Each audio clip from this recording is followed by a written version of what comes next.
The reason that the risk conversation that I was having with Kyle was so pertinent and so top of mind for me is because everyone that I'm working with is contemplating some kind of change.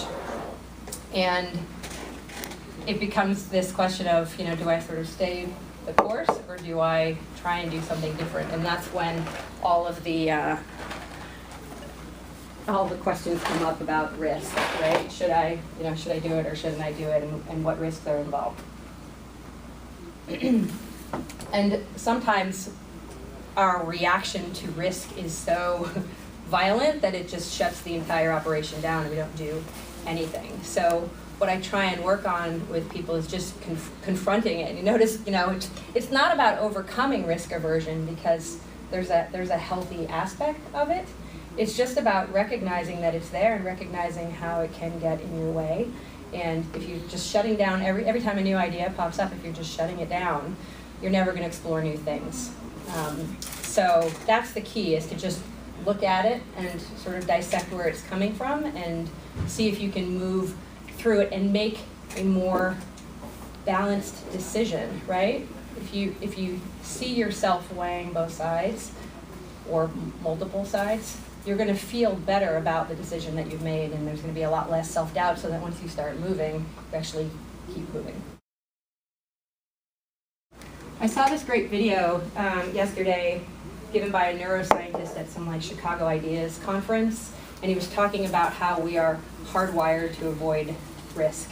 Are you guys familiar with this? There's also talk about the lizard brain, right? And the lizard brain is this primitive part of our brain that says, no, stay careful, be safe, protect yourself.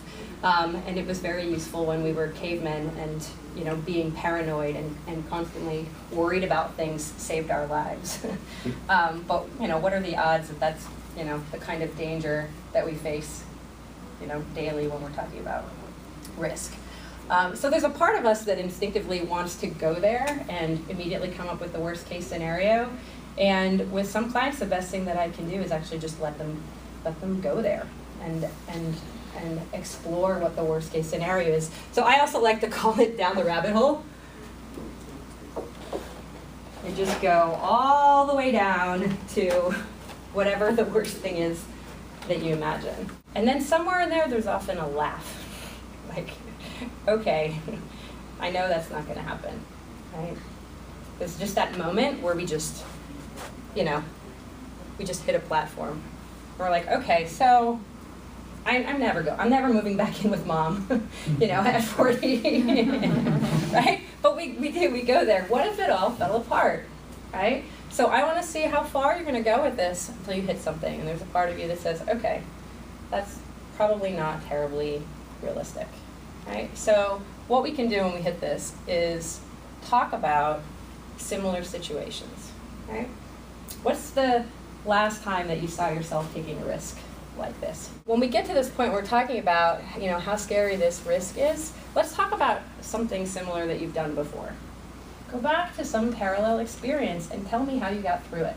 Tell me what was scary about that and what was similar to what you're doing now. Tell me how it was different.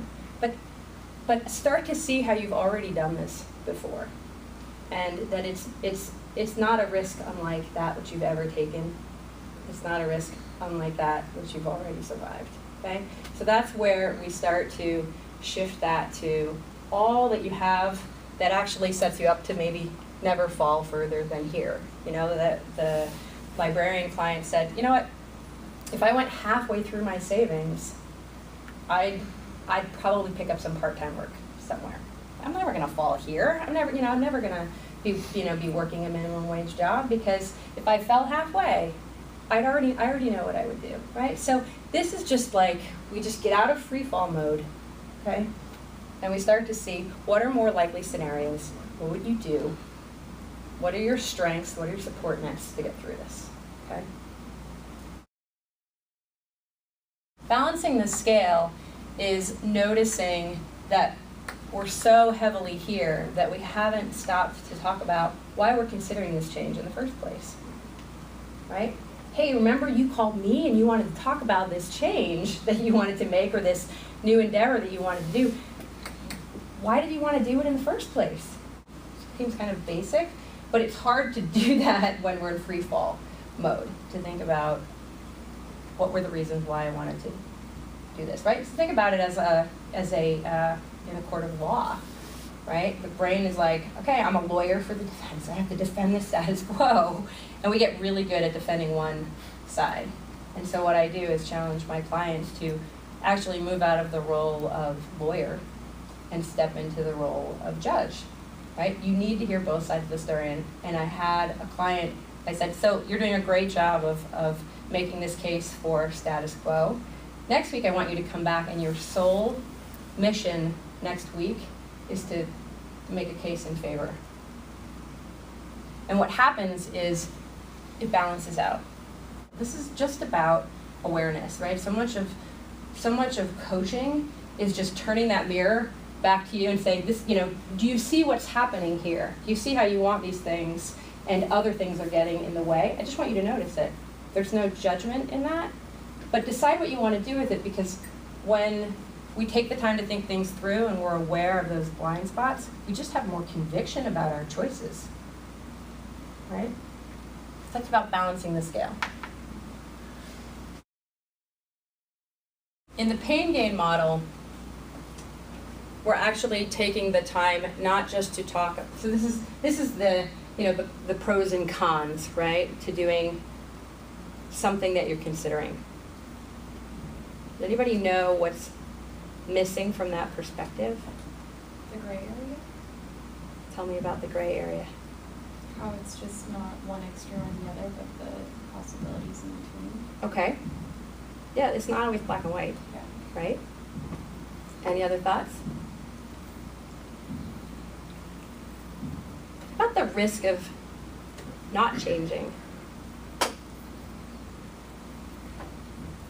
How much it'll hurt not to change. Mm-hmm. Yeah. The magnitude of the con versus the Yeah, magnitude. should I go for the new job or not go? Like, you have the pros of the new job and here are the pros saying no to the new job. But what's the potential for loss if you don't change, right?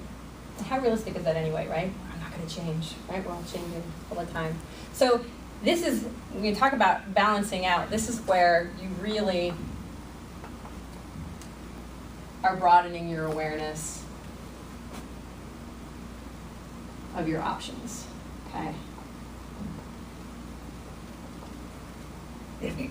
This works really well when you are making a decision between two options.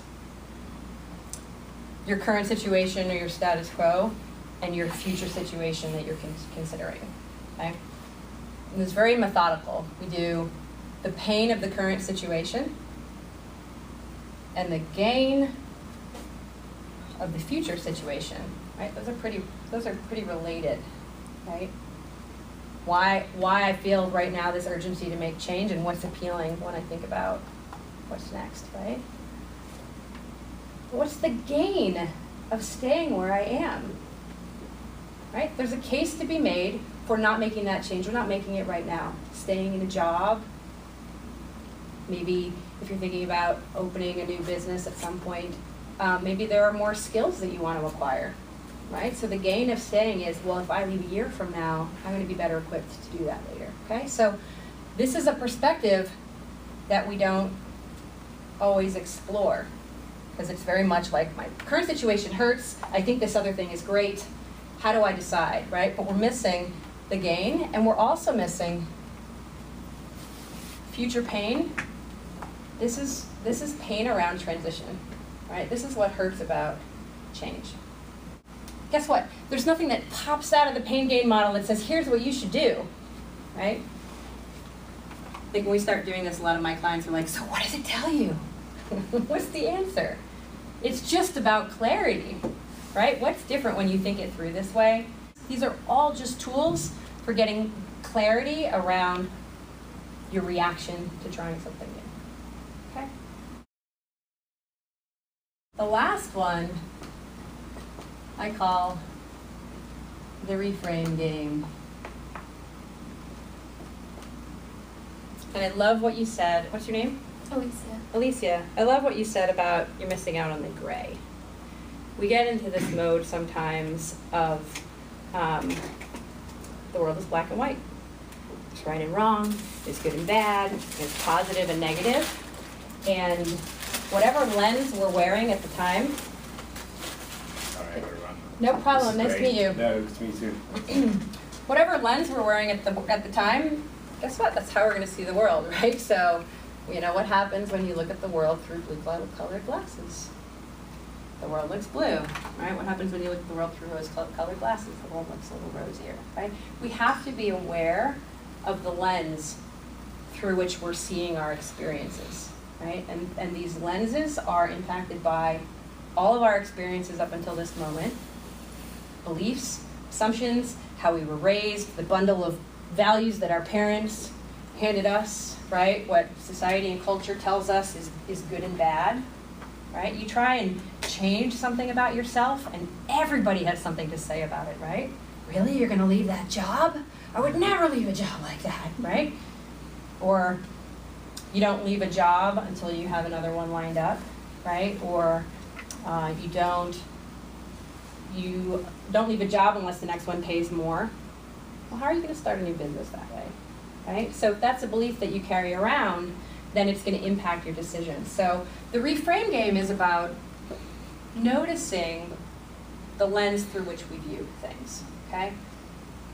When we start thinking about change and we look back on our experiences and we have labeled everything a positive or negative experience, then we lose the gray. Right? What if we looked back and had this mindset that every single thing that happened to us grew us, was meaningful and essential to who we are now? That there was no failure, it's all learning. How would that change what you're thinking about doing?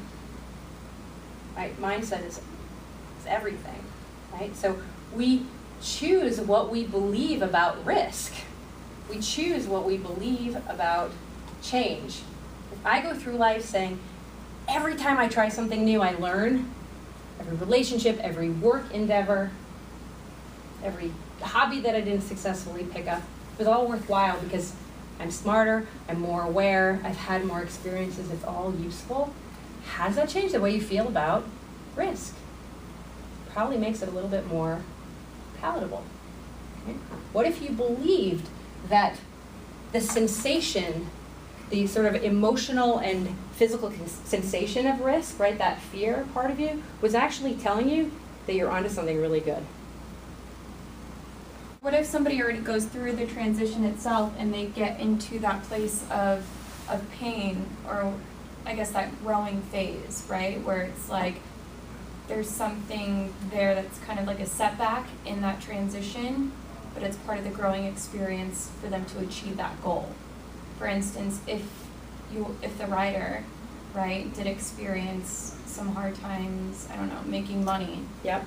But he still has the potential because of that experience to do better, be successful. There's a minor setback to make that. I don't know.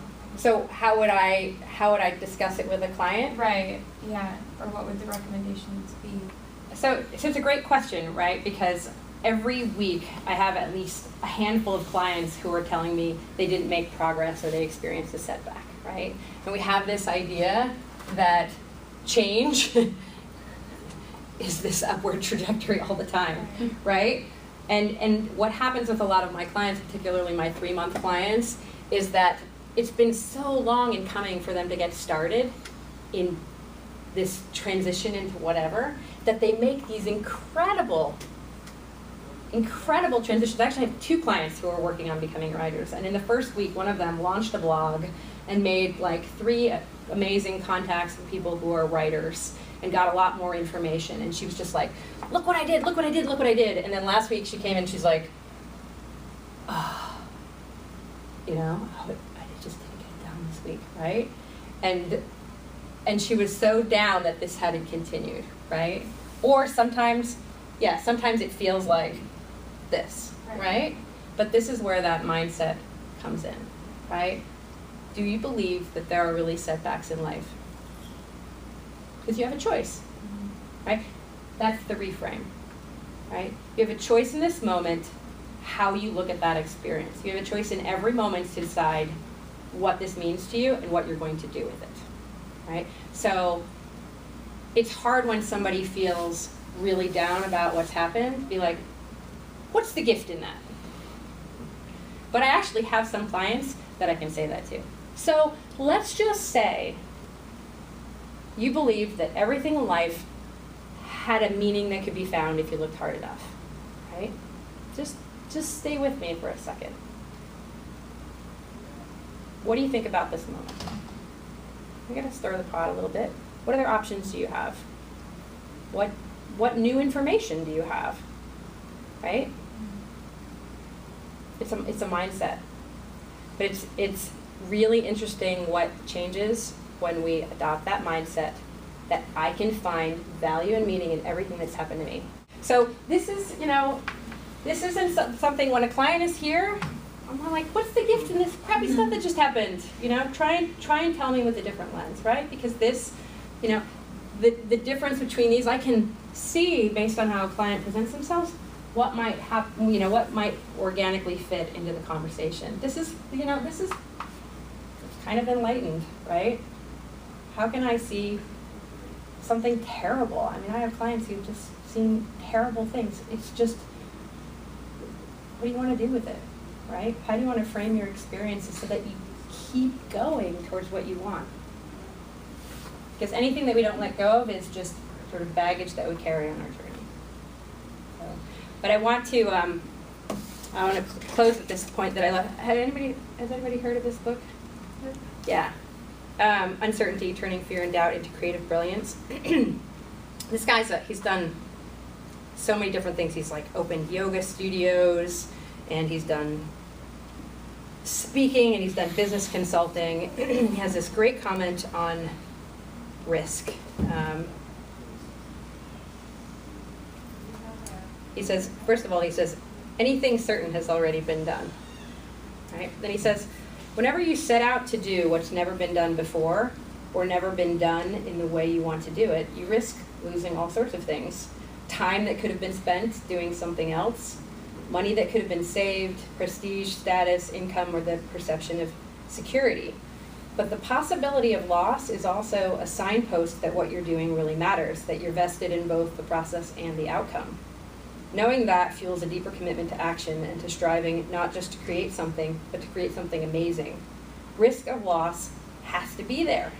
You cannot create genius without having skin in the game. Good point, right? Wish I'd written that.